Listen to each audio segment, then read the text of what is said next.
Welcome back everybody to the Corona client. Last episode we got our data from the API, and as you can see we still have that data. The amount of coronavirus cases is actually I think quadrupled at this point, so pretty crazy stuff. But anyways, in this episode we are going to be getting into the MVVM and WPF part of this project and doing a lot of UI work and hopefully displaying this data in a very clean chart. So first thing we want to do is get rid of this test code we had here, and we need to start creating view models. So let's create a folder for our project, and we're going to call this view models. And inside here we're going to create our first view model, and this is going to be the main view model. So this is going to be like the view model that wraps the entire application. It's the root of the application. Let's create that. And now that we have this view model, we're going to have to bind our main window to this view model. So if you think about it, our main window, that's like the root of our UI. Our main view model, that's like the root of our view models. So those two are going to be binded together and just form the root of our application. So that means our main window, we have to set the data context to a main view model so that we can bind to whatever properties we have on here. And there's a few ways to do that, but my favorite way to do it is actually in the app.xaml.cs. And what I like to do is first create a main window, and then inside this property initializer we can set the data context to a new main view model. Just like that. Make sure we import that view model, and then all we have to do is call main window dot show. So now our main window, the data context, is a main view model. So since we've set this data context, our main window right here can bind to any property we have on here. Now what I'm actually going to do is create another view model on our main view model for us to bind to. And this is going to be a view model that has all of the chart data on it. So what I'm going to do is create another view model here. And we're going to call this the coronavirus countries chart view model. Kind of a long name, but that is what it is. So let's create that. And again, public class. And now let's add that to our main view model. So I like to use just a regular property, and let's create that, and we will call this the coronavirus countries chart. And I guess we'll put view model on the end as well, like that. So now we have that, and let's create a constructor and initialize that. And there we go. So we have this property on our main view model. That means on our main window, we can use that for a binding. But at the time, our main window doesn't have anything, and really what we should do is create a view for this view model. So to do that, let's create a folder called views, and this view is going to bind to this view model. So let's create a new view, and this is going to be a user control. That's what you use for views in WPF, or at least what I use. I think it's the perfect platform. And we're going to call this a coronavirus countries chart view. So that's kind of my naming convention. I like my views and my view models to have pretty much the same prefixed name. So this is like the coronavirus countries chart. And now inside here, we need to build our chart. Now we're not going to be building a chart from scratch. I'm actually going to be installing a NuGet package for charts. So I did a lot of research looking for a good chart library, and I actually couldn't find one, but then I tried again and I found a great library called LiveCharts. So we're going to install LiveCharts.WPF, and it's going to fit with our MVVM architecture perfectly. So we got that installed, and it is a .NET framework package, but it does work in our .NET Core app. So now inside this coronavirus countries chart view, we're going to create a chart using that library. So let's import LiveCharts so that we can use all those controls that comes with LiveCharts. And we're going to be importing the WPF version. So the first thing we want to do is create a Cartesian chart. And this is like a chart. It can handle bar charts, row charts. I'm actually not like a chart expert, so I don't know like where the name Cartesian comes from. I guess I haven't taken a math class in a while. But we're going to create a Cartesian chart, and it's going to have some properties on it. So first, it's going to have a series. I just saw it. Series. And this is pretty much just the data that the chart is going to display. So we're actually going to do a column series in here. And the title for this column is going to be country cases. And the values we're going to get from our view model. And we don't actually have a property on our view model yet that contains the values. So I'm just going to leave this blank for now. And once we create that property, we'll update it here.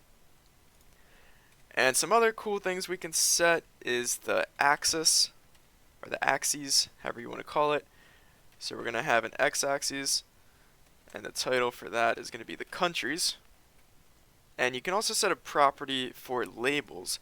And this is actually a collection of labels that pretty much correspond to your values. So this is going to be another binding, and we'll set that up once we get that property. And that's all for our x-axis. And for our y-axis, we're going to create another axis in here. And this is just going to be the cases, or we'll call it case count. And we don't actually have to provide labels here because it's automatically going to see that we have numerical data, which is going to be the number of cases, and it'll generate those labels for us. So now that we have this view, we should add this view to our main window. So on our main window, we're just going to create a view here. And first we need to import that view that we just made. So we'll call this views. So we're importing the Corona client .views, which is where our coronavirus countries chart view is. And inside here, we're going to look in that namespace, grab that view, and give it a little bit of margin actually. And its data context is going to be this coronavirus countries chart view model on our main view model. So let's copy that name, and back in our main window, let's set that binding. So let's talk about what's going on here.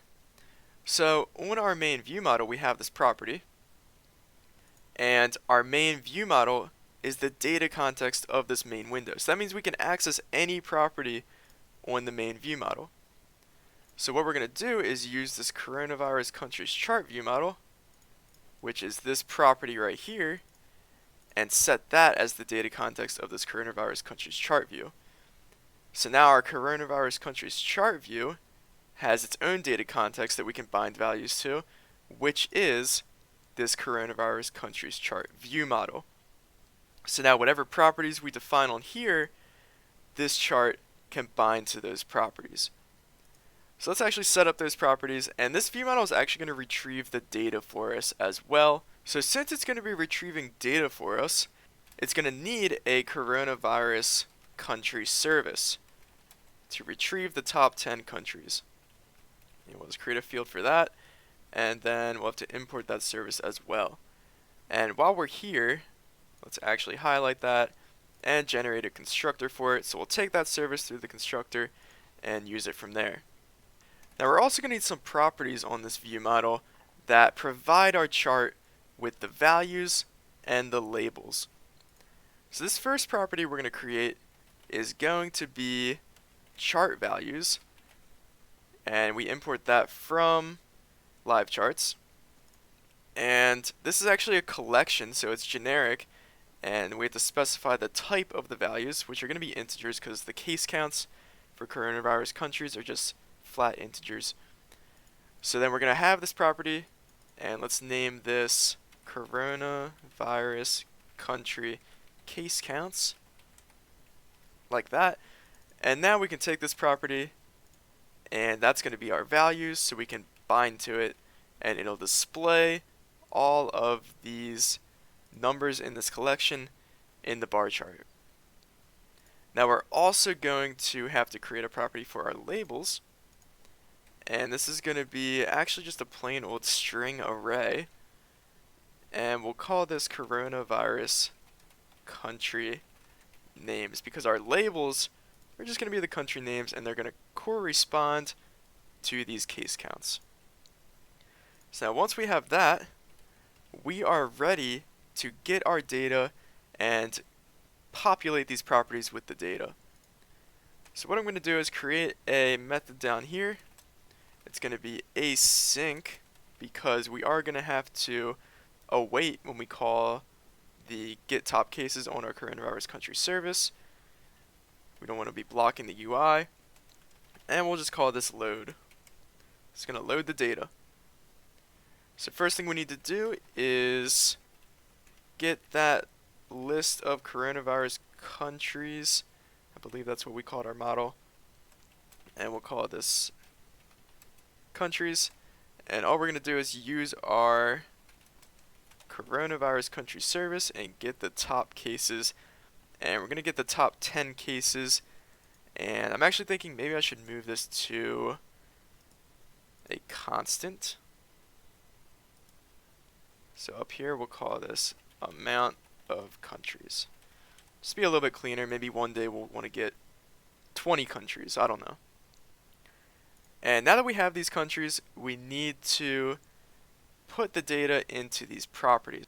So we're going to set the coronavirus country case counts equal to a new chart values. So again, that's the type of this property. And the data that we put in is a collection of integers. So we're going to take our countries and just select, which is a link statement. Let's import link. We're going to select each country's case count. So this is just going to give us back a collection of the case count for each country.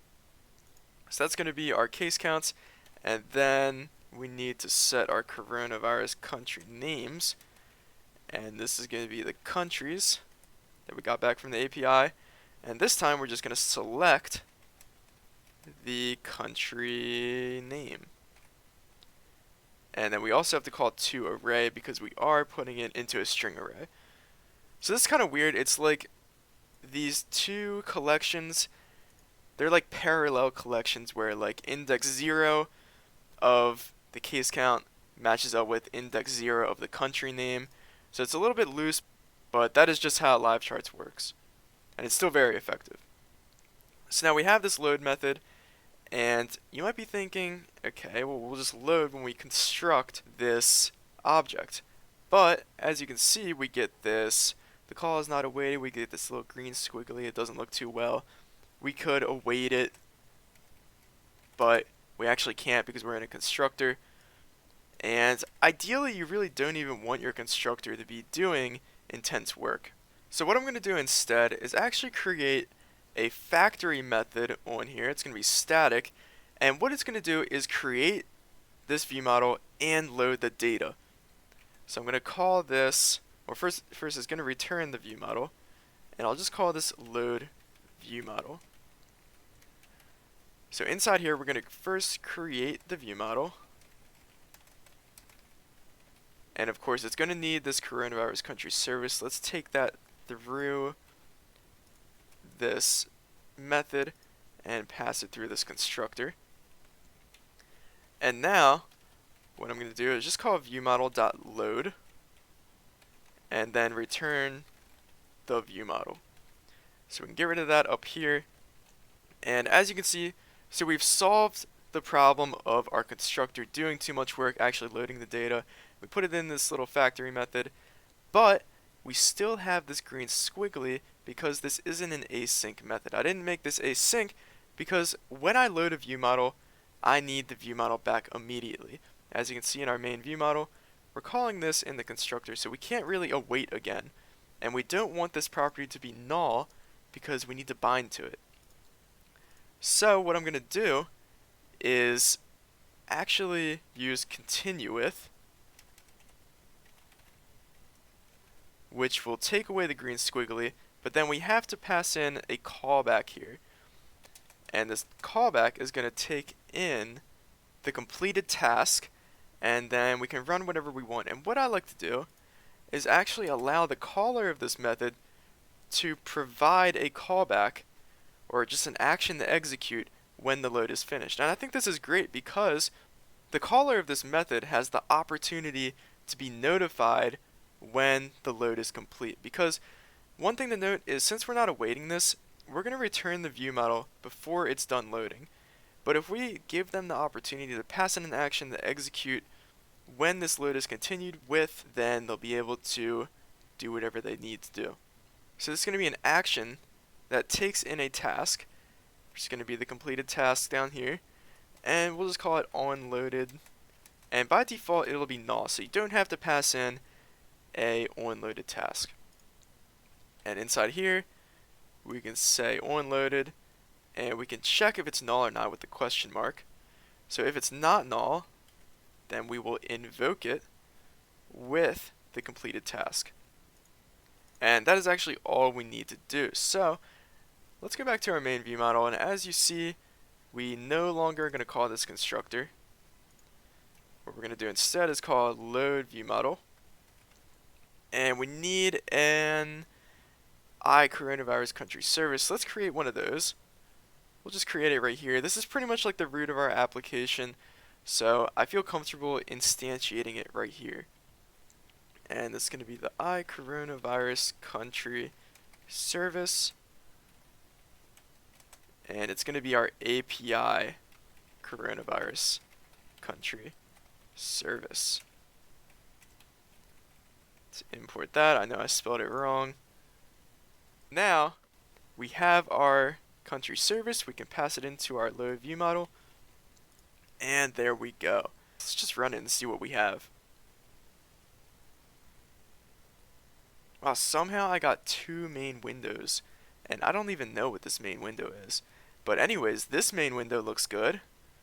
So as you can see, we have the country cases. It looks like our labels are a little bit messed up, but we have our country cases for here. Looks like the cases are good, but we're not showing the labels, and I don't know what that... Oh, I think that... Okay, so we have this startup URI here which shows the main window. So what's going on here is, since we have startup URI defined, it's automatically showing a main window when we start up. But what it's also doing is running this on startup method as well, which we have as async. Let's get rid of that.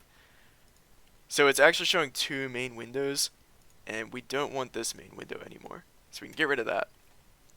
So that's better. And the other problem we were having was the labels, and I think actually, yeah, we didn't put this binding in here for the labels. So let's grab this property with the country names, and let's just bind to that. And that should show us the correct labels. So let's run again. We only get one main window, and then we also get the country names. And as you can see, it doesn't actually show this label down here for each country. So what we have to do for that is, on our chart view, there's a lot of customization you can do with LiveCharts, and I discovered that there is a property on here for separator, and I think that what you can do is define a separator in here, and the step you can set to 1. So what it's going to do is show a label for each one value. So if we run this again, as you can see, one by one we get all of our labels, and if I were to set this to 2, I think it'd be every other like we had before. Okay. But we just want 1 because we want to see every single country. And you might actually want to increase this if you had like a lot of countries. You wouldn't want to show every single label. It would get really messy pretty quick. So I think the last thing we want to do is just clean up this a little bit, this main window. So we're going to set the title to Corona Client. That's good. And then we're also going to define some rows here and put like a title on here. So we'll have another row here. and then we'll have a second row which is going to take up the remainder of the window, and that's going to be for our chart. So we'll put that in there, and then we'll have this title which will go in the first row, row 0. We'll give it some margin, I guess. We want it to be centered. We want it to be big. We'll make it size 32. And we're just going to say Corona client. And then underneath, let's put another text block with just like a little bit of a description. So this will go in another row, so let's create that row. And same margin, same centering. It'll be a little bit smaller because it's just a description. And we'll say view the countries with the most amount of coronavirus cases. Let's move this to grid row 2, and let's run this. And there we go. That is beautiful. Exactly what we want. So we got our UI going. We got our data. We're displaying it. Let's go ahead and actually commit this. So we'll say git add. We're going to add all the files. Take a look at the status real quick. Looks like everything we created. And we will commit this. We'll say add chart display. And then we will push it. And there we go. So source code link is going to be in the description. So anyways, that's going to wrap it up for this episode. Thank you guys for watching. If you have any questions, criticisms, or comments, be sure to leave them in the comment section below. I know we went through a lot in this video, so feel free to ask whatever you need. But other than that, if you enjoyed the video, be sure to leave a like or subscribe for more. Thank you.